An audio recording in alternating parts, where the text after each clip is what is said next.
Good morning, good evening, or good luck, depending where you are watching from. I'm Ali Mehdaoui, and this is What's New with ME, where we don't just tell you what happened, we talk about what it actually means. So let's get into it.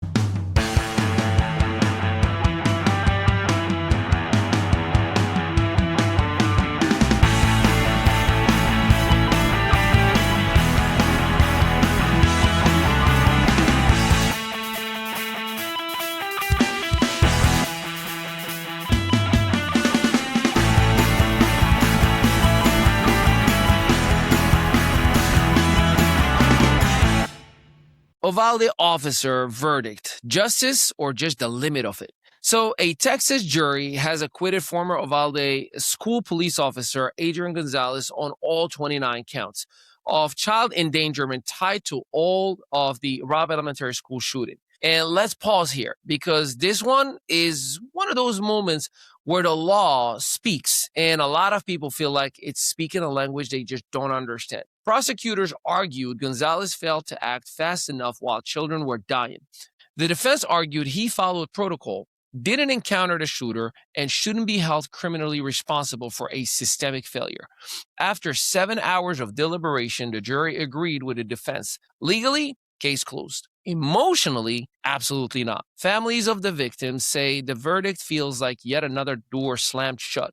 Supporters of the officer say accountability shouldn't mean scapegoated.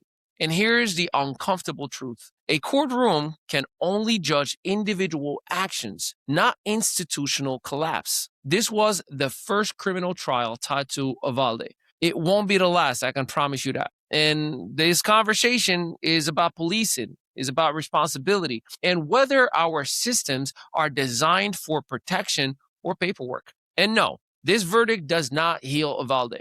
It just tells us where the limit of justice systems are. Redistricting, the game with maps. Now, if you have ever been wondering why politicians fight so hard over maps, here's the short answer. Because whoever draws the lines often decides who wins the elections. Across the country, Democrats and Republicans are locked in a mid-decade redistricting war.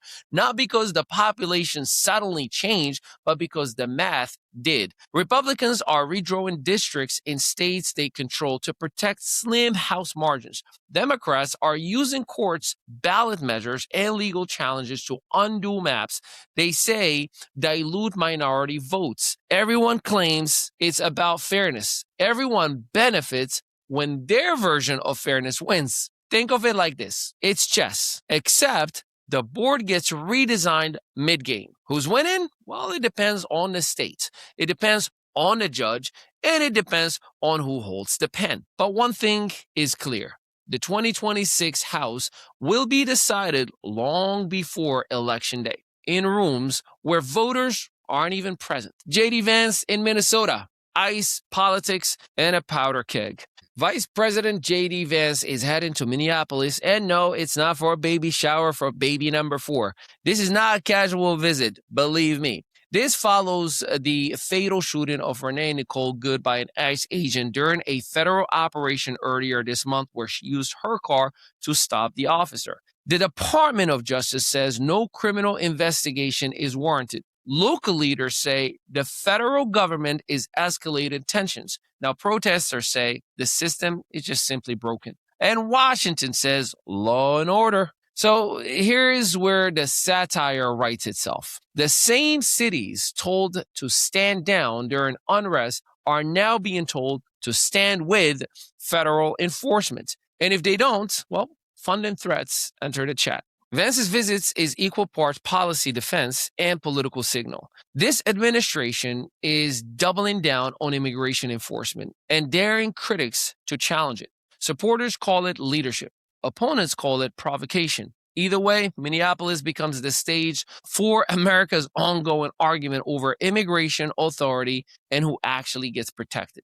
Former special counsel Jack Smith is now testifying publicly before Congress. Yes, the man who investigated a president is now being investigated about investigating a president. Smith is defending his work on the classified documents case and the 2020 election probe, cases that were dropped when Donald Trump returned to office. Republicans say the investigations were political. Democrats say the evidence justified the prosecutions. Smith says, read the facts. And here's the irony. Everyone claims to care about the rule of law until the law looks at their side. This hearing isn't about new evidence. It's about rewriting the narrative, because in Washington, winning the story is often more important than winning the case. The Clintons in contempt.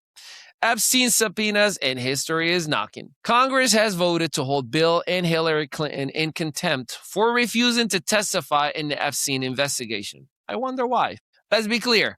Contempt of Congress doesn't mean guilt. It means defiance. The Clintons say the subpoenas are politically motivated. Congress says no one is above accountability. And America, they just want an answer. That's all. Just we want the truth. This isn't about left. This isn't about right. It's about whether power protects itself and whether transparency applies equally. Will this lead to prosecutions? Unlikely. But symbolically, this is Congress saying the Epstein chapter is not closed. The monster winter storm, nature has entered the chat. So finally, let's talk about the only thing in this show that does not care about politics. A massive winter storm is set to impact over 200 million Americans. Snow, ice, freezing rain, Arctic air, from the plains to the Northeast, travel disruptions, power outages, and dangerous conditions are expected. Translation, this is not the storm where you see how it goes. Prepare, please. Get food, water, medication, backup heaters, charge your devices. And New Jersey, please listen to me closely. New Jersey is right in the crosshairs from snow to ice and brutal cold. So major roads, commutes, and power grids will be impacted. So check on your neighbors, stay off the roads if you can. And please, we don't need the I thought I could make it stories. Winter does not negotiate. So tonight, we had justice debated, power redrawn, politics inflamed, history resurfacing, and a storm reminding us who's really in charge. That's America in 2026. Stay informed, stay human, and stay warm. I'm Ali Mehdaoui, and this was What's New with ME. I appreciate you, and I will see you next time. Still marketing your business like it's the Yellow Pages era? Welcome to ME Studios, where local solopreneurs and small business owners catch up with the digital world and take over it. We help you go from invisible to undeniable. Featured on Spotify, iHeartRadio, Audible, Apple Podcasts, and Amazon Music.